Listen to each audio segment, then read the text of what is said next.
Provérbios.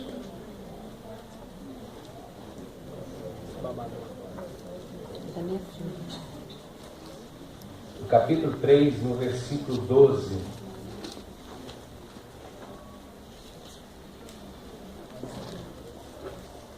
Vamos ler a partir do versículo 11 também.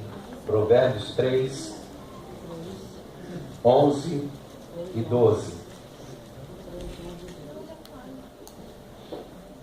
Meu filho, não despreze a disciplina do Senhor, nem se magoe com a sua repreensão.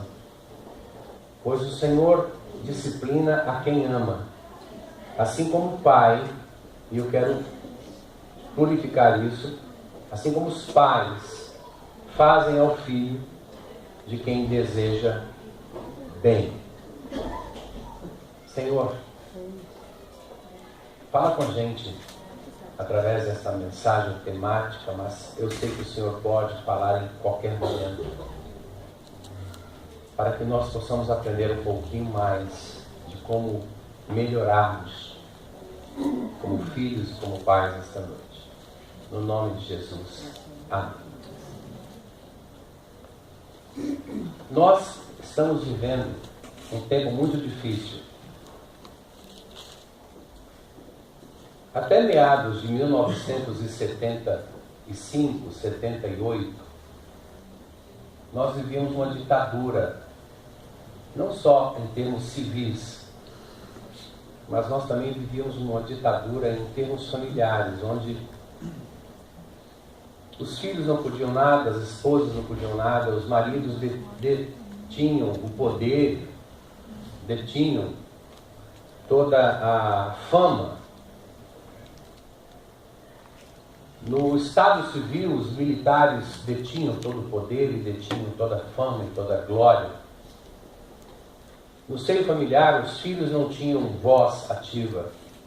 As mulheres não tinham palavra, porque elas só poderiam falar quando eles eram franqueados pelos maridos. Eu não sei quantas ou quantos aqui viveram nesse tempo. Mas aí o Brasil brigou por uma liberdade de expressão muito grande. O país Brasil foi às ruas, as mulheres começaram a tirar fotos com seios de fora, brigando por uma liberdade de expressão. E o país começou a mudar e as mulheres começaram a conquistar o seu status quo novo. A eleição de uma mulher ao primeiro cargo político foi uma festa, porque foi uma conquista da mulher de uma sociedade machista e ditadora. E os filhos começaram a seguir esta liberdade civil, porque o Brasil estava mudando. Então, tudo que havia de opressão, de proibição, tudo que havia de não dá, não pode, mudou. Tudo que não podia, nós queríamos poder. E aí é liberada a droga, e a droga entra assim como um vulcão no país. Os jovens foram contaminados por aquela droga chamada maconha. E a maconha era um bicho papão, né? A gente conhecia um maconheiro de longe, porque o olho do camarada ficava vermelho assim. E a maconha entrou nas ruas do Brasil por conta dessa liberdade, e o país perdeu o seu parâmetro, o seu limite. Os 20 anos seguintes foram 20 anos de absoluta falta de controle de tudo.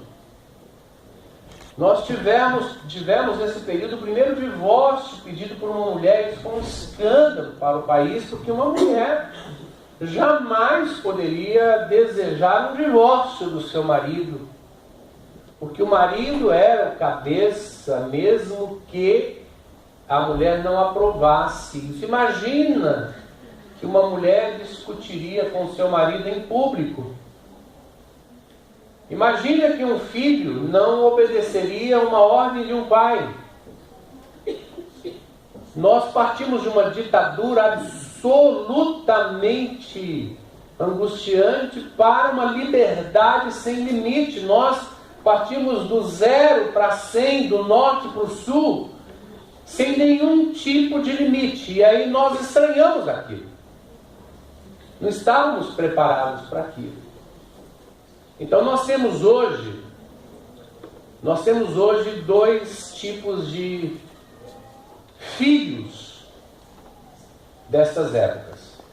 O primeiro filho é aquele filho mais velho, que é o filho daquela ditadura. Recentemente, eu digo recentemente, há um mês, 20 dias atrás, foi cogitada a hipótese de se voltar o militarismo, a ditadura, para governar o país. Porque essa geração mais velha, que é o meu caso, viveu essa época onde nós tínhamos que chegar em casa cedo, 10 horas da noite, mas também nós saíamos sem medo de nada, porque não havia medo nas ruas. Nós ganhávamos pouco, um salário mínimo, mas você fazia muito com um salário mínimo, porque tinha alguém lá em cima que ditava as regras. Era bom? Não sei. Era ruim? Eu não sei. Mas o fato é que essa liberdade civil, esse crescimento utópico que nos foi dado no país, fez com que essa camada mais antiga tivesse saudades desse tempo onde roubar era prisão. Se alguém roubasse meu carro na rua, ele era preso. Se alguém roubasse sua casa, ele era preso. Por outro lado, essa geração nova, que é o segundo filho, que não viveu essa ditadura, só leu, só ouviu falar, só ouviu contar, não quer voltar, não quer ir para isso, porque eles aprenderam a viver com uma liberdade sem limites. Hoje eu posso mandar qualquer pessoa para o inferno numa praça pública e tenho o direito de fazer isso. Eu posso dar um tiro na cara de qualquer pessoa hoje em praça pública e não ser preso. Eu posso roubar hoje descaradamente e dizer isso na televisão. Eu participei da propina da Petrobras e nada acontece comigo, porque atrás de mim tem dezenas de advogados procurando entrelinhas nas leis para me dar a liberdade. Então eu não tenho medo de falar que eu sou ladrão, que eu sou corrupto, que eu roubei o dinheiro da merenda, porque eu vivo num país democrático onde tudo ou quase tudo é permitido.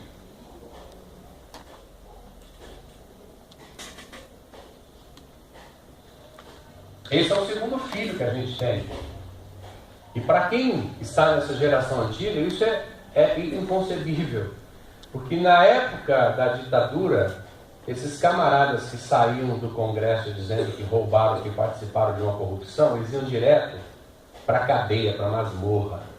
Isso se chegasse vivo lá. Eu não estou dizendo que está certo aquela turma antiga ou que está certa a turma nova. Na verdade, não é esse o meu papel aqui com você nessa noite. Eu não estou dizendo que esse é certo, esse é errado, esse é certo, esse é errado. Eu só estou dizendo para vocês que nós partimos de uma opressão do não pode, não deve, não dá, para uma liberdade sem limite. E hoje nós temos filhos matando pais simplesmente porque esses pais discordam deles. Então eu pergunto, que liberdade é essa que faz com que um filho entre de madrugada com seu namorado em casa, mate o pai e a mãe a pauladas para ficar com a herança? Que país é esse? Onde um filho manda a mãe para o inferno numa discussão doméstica, e a mãe não pode bater nela, tocar nela. O pai não pode dar um puxão de orelha, porque este filho vai na primeira delegacia e faz um boletim de ocorrência, e essa mãe e esse pai que tentaram corrigir vão preso. Mas o cara da Petrobras não. O cara da empreiteira não. O cara que matou o outro a sangue frio, não. Que país é este? Onde eu corto uma árvore e eu sou preso. E alguém que mata alguém não é.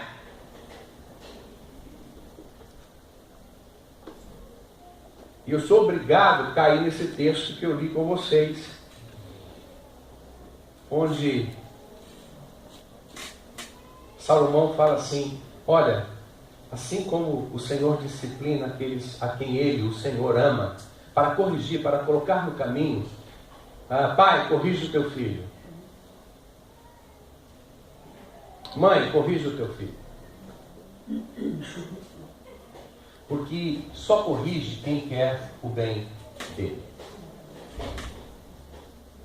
Nós estamos falando de mães, mas eu não quero falar de mãe feminina, porque é muito pouco falar de mãe feminina. Eu quero falar de mãe no sentido daquele ou daquela que exerce cuidado sobre alguém. Então, se você exerce cuidado sobre alguém, e você ama este alguém, você precisa disciplinar este alguém. Você precisa dizer não para este alguém. Sabe por que alguém hoje chega numa casa e dá um tiro na cara de uma menina porque ela não quis mais namorar com ele? Isso só acontece porque lá atrás, mamãe e papai desse bandido não disse não para ele. Mas nós não podemos chamar de bandido um camarada desse. Sabe por que hoje as nossas filhas recebem um não do namorado e elas querem se jogar da ponte? Porque elas não ouviram não lá atrás. Porque elas acostumaram só com a liberdade, só com o pode, só com você é capaz de conseguir o que você quer. E na vida nós não conseguimos o que queremos sempre. Nós perdemos também. Sabe por que hoje eu paro meu carro aqui na rua e eu posso voltar, ele não está lá mais, e eu preciso do Fábio Caruso para fazer um seguro para mim, como foi aqui na peça? Porque alguém que passa lá fora e olha o meu carro e fala, eu quero, ele pode pegar para ele. E se ele for parado na esquina com o meu carro, nada vai acontecer, porque ele é menor. O meu filho pode estar chegando da escola e ao tocar o interfone do prédio, chegar um bandido de 17 anos, roubar o celular dele e dar um tiro na cabeça dele, e o meu filho cai morto e nada acontece com esse menino.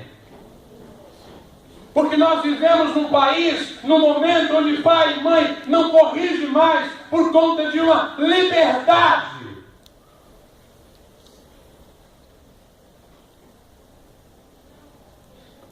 Pai, você precisa corrigir o teu filho. Mãe, você precisa corrigir o teu filho. Se você ama essa coisa que você tem em casa, você precisa corrigir. Corrigir. E não espancar. Corrigir é diferente de espancar. Mamães, vocês conseguem entender isso? Pais, vocês conseguem entender isso? Porque da mesma forma que eu defendo a tese de que Deus corrige-me, porque Ele me ama,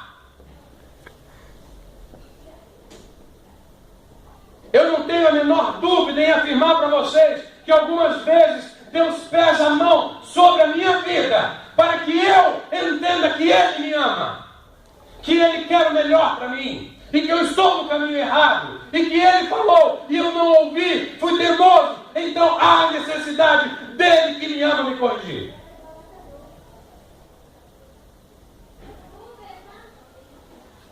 Assim como eu entendo que Deus me ama, por isso Ele me corrige, eu sou obrigado, nessa mesma linha de comparação, dizer que um pai que ama um filho, uma mãe que ama um filho, precisa corrigir, precisa dizer não. Não podemos cair em chantagens de filhos. Eu ouço algumas mães dizendo, eu sou a melhor amiga da minha filha. Você não sabe a bobagem que você está falando. Ouço pais também dizendo isso, graças a Deus, eu sou o melhor amigo que o meu filho poderia ter. Pai, você não tem noção da bobagem que você está fazendo. Porque o seu primeiro papel na vida do seu filho é ser pai e é ser mãe, não é ser amiguinho. Amiguinho meu filho tem lá fora. Amiguinho meu filho tem na igreja. Amiguinha minha filha tem na escola dela. O que o meu filho precisa, o que a minha filha precisa é de pai e é de mãe. Porque pai e mãe corrigem.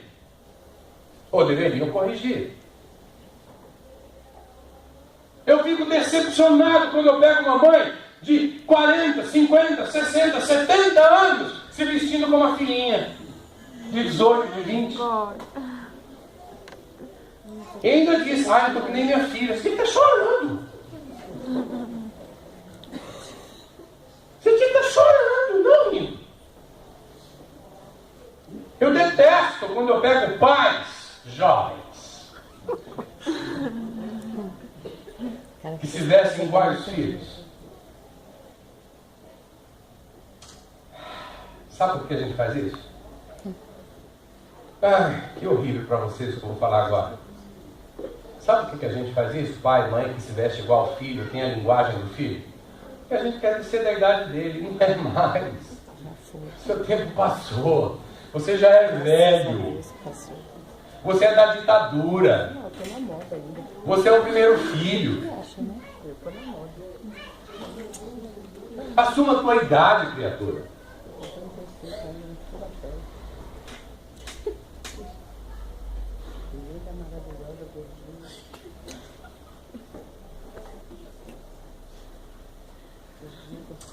E aí, por a gente não entender esse mecanismo da vida, porque a vida anda, a gente não consegue entender essas dezenas de anos que separam um pai e uma mãe de um filho, de uma filha. A gente não consegue entender isso porque essas dezenas de anos a gente arranca, não dá, é uma geração, é outra geração, não dá para ser igual. E aí os nossos filhos piram e a gente pira também, porque eu não tenho a cabeça dos meus filhos não têm a minha cabeça, os seus filhos não têm a sua cabeça, e graças a Deus não tem. Como eu disse recentemente, eu jamais usaria uma calça mostrando a cueca.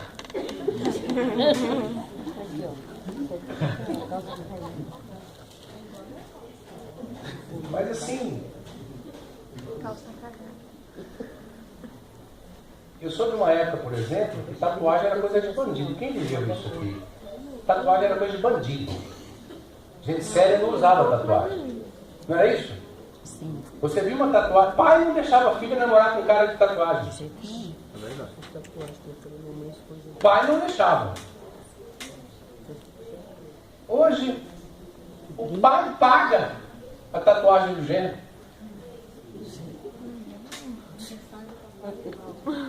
Né? Ainda faz igual para ficar com o genro. Eu não entendo isso porque eu sou da geração lá de trás. Eu sou daquela primeira geração onde quase tudo era proibido. Aí entra uma geração que tudo é permitido e aí entra um caos, porque nós perdemos os nossos filhos para as drogas. Pais, olha para mim. Essa liberdade fez com que a gente perdesse os nossos filhos para as drogas. Essa liberdade fez com que a gente perdesse os nossos filhos para o mundo, para a bebida, para a prostituição. Eu estava ouvindo um depoimento da Bruna Surfistinha. Quem conhece a Bruna Surfistinha aqui? Levante a mão. Já ouviu falar dela? Levante a mão. Quem já assistiu o filme dela? Levante a mão. E ela estava dizendo lá que ela é de classe média alta, tinha tudo o que queria, mas um dia ela desejou ser prostituta. Para saber como que era. Sabe o que é isso? É falta de um pai e de uma mãe. Falta o que fazer. Uma boa surra. E ela era adotada. Quando chegamos aqui na virada do século, nós descobrimos que tudo isso estava errado. Estava errado aqueles que proibiam demais, estava errado esses que liberavam demais, e aí a psicologia descobre que você precisa ter um meio termo. E aí você encontra psicólogos dizendo assim, você precisa dizer não para o seu filho. Mas esse mesmo cara dizia, não diga não, há 10 anos atrás. Ele escreveu livros dizendo, não diga não para o seu filho. Hoje ele entende que tem que dizer. Você encontra, por exemplo, hoje, pais que não estão nem aí para essa lei. Eles estão corrigindo os seus filhos, porque nós entendemos que nem tanto o céu, nem tanto a terra, nem tanto a proibição, nem tanto essa liberdade. Há necessidade de um controle. E esse é um papel nosso. Mas o que mais me choca na palavra de Deus é ouvir a declaração de que se eu amo meu filho, eu corrijo ele. Se eu amo meu filho, eu corrijo ele. Não é eu espanco ele, não é eu sou contra ele, não é eu sou contra tudo dele. Não é eu sou irracional e tudo que ele pensa eu jogo contra, eu sou contra, eu falo contra. Porque nós pais também precisamos entender que nós estamos em 2015 e algumas coisas que no nosso tempo eram horríveis, hoje não são tantas, não é tão horrível mais assim. Alguns pais não evoluíram, não cresceram, não amadureceram.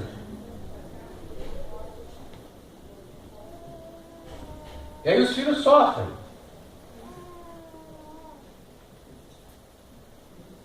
Mas isso depende de cada um. O que importa para mim é dizer para você que está aqui nessa noite, de que, independentemente de que geração você seja, aquela mais antiga, onde tudo era proibido, ou quase tudo era proibido, uma canção, você não podia pegar um violão e cantar numa praça. Ou você é dessa geração que você fuma maconha na praça. Maconha hoje é liberada. Em alguns países estão querendo liberar aqui. Ou se você é dessa geração agora que está tentando encontrar um equilíbrio. Eu não sei de que geração você é, se é daquela, se é dessa, ou se é dessa de hoje que está tentando encontrar um equilíbrio entre o não pode e o pode. Mas independentemente da geração que você prefira estar, eu quero dizer para você, pai, eu quero dizer para você, mãe. E hoje, nos dias das mães, eu acho que é um momento muito legal de falar. Se você ama o teu filho, se você ama a tua filha, põe limites nele. Põe limites nela. Eu não estou dizendo bata ou espanque, eu estou dizendo ponha limites. Caso contrário, coisas não tão boas vão acontecer.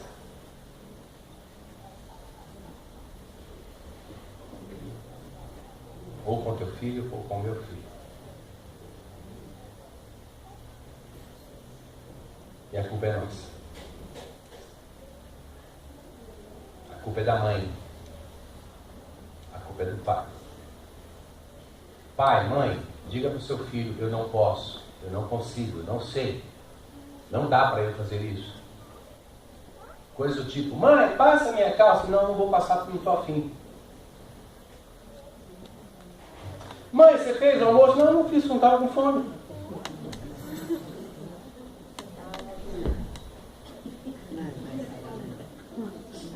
Eu fiz isso em casa outro dia.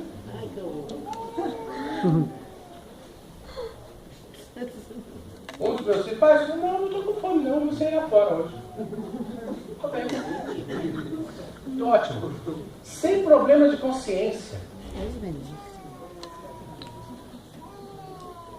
Coisa do tipo, pai, me empresta o carro. Não, hoje não. O carro está lavado. Você não lava, eu lavei. Então ninguém usa, só eu.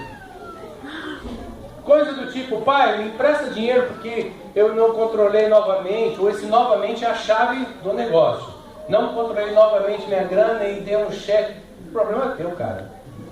É o teu nome que vai sujar, não é o meu não.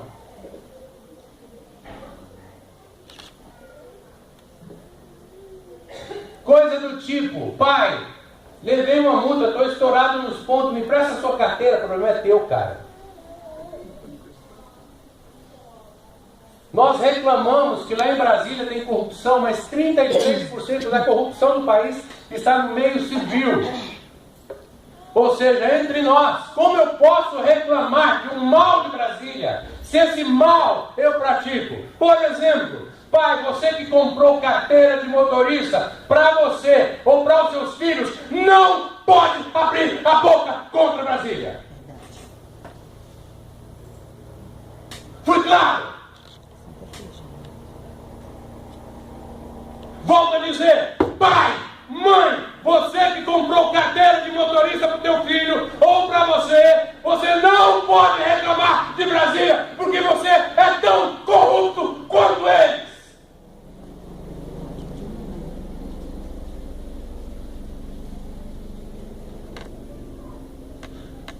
Marido, você que usou a carteira de motorista da esposa para transferir ponto, ou vice-versa, não abra a tua boca contra Brasília.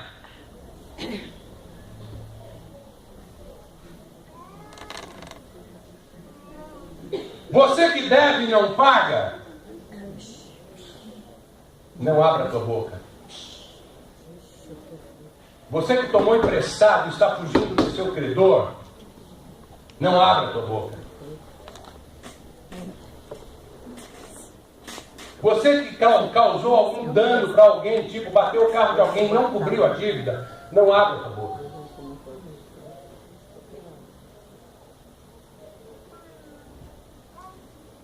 Porque se nós queremos consertar o mundo e deixar filhos decentes para esse mundo, precisa começar em nós essa mudança. Em pais sadios, saudáveis, fazendo o que é certo, o que é correto e não o que é politicamente correto. Que o politicamente correto, ele pode te levar para o buraco. Finalizo esta mensagem com a palavra do meu ídolo. Certa vez chegaram no meu ídolo. Alguns aqui o ídolo é Neymar. Alguns aqui o ídolo é o Brad Pitt. Alguns aqui o ídolo é o guerreiro. Alguns aqui o ídolo é a mãe. Alguns aqui o ídolo. Certo? Mas uma vez chegaram no cara que eu considero um ídolo e disseram assim para ele: olha, estão dizendo por aí que o senhor é muito radical, que as suas palavras são radicais. A sociedade aí de Jerusalém está dizendo que o senhor quer ser muito certinho, que as suas mensagens são muito duras, que você precisa ser mais light. Para falar mais de amor. Você não pode pregar assim, dizendo que quem faz isso vai para o inferno, quem faz aquilo vai para o inferno. Você precisa maneirar. Você não quer ter gente atrás gritando o teu nome, espalhando palmas para você passar por cima. Então, maneira, prega uma mensagem mais de autoajuda. Esse meu ídolo olhou para os seus discípulos e disse assim: se vocês querem me deixar, podem ir.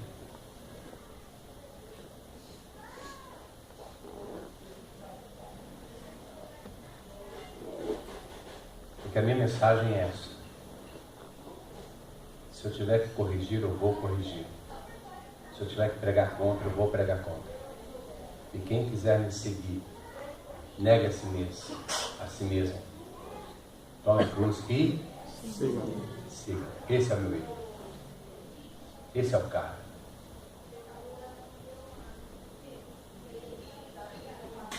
E é ele quem vai estar do seu lado quando você precisar. Fique em pé.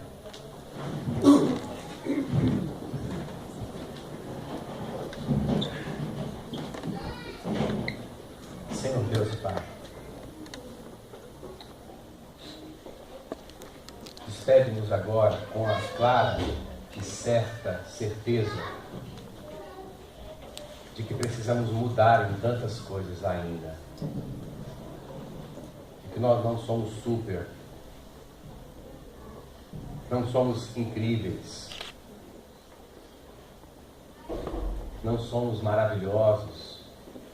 Muito pelo contrário, nós temos falhado tanto como adoradores, temos falhado tanto como cidadãos, temos falhado tanto como pais, temos falhado tanto como filhos, temos falhado tanto como ovelhas, temos falhado tanto como pastores.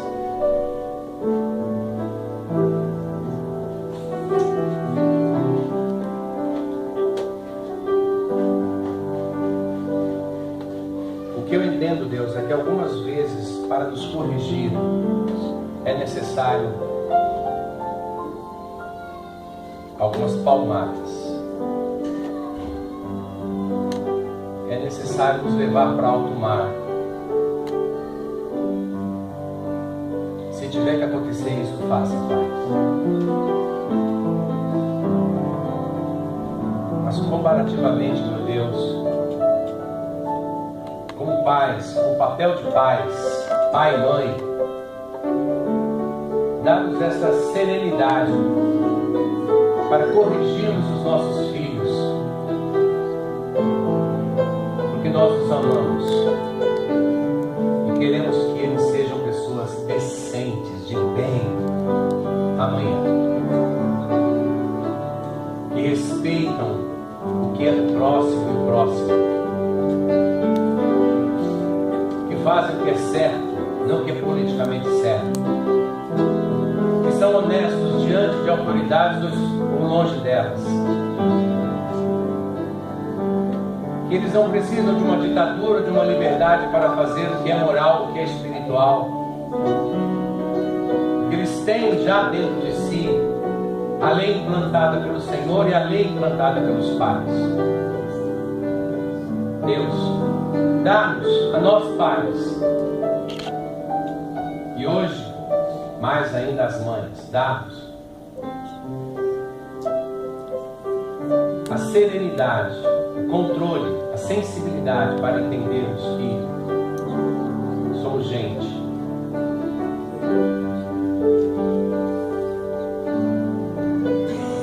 Os nossos filhos são gente. Nossos lares são compostos por gente, que as nossas igrejas são compostas por gente.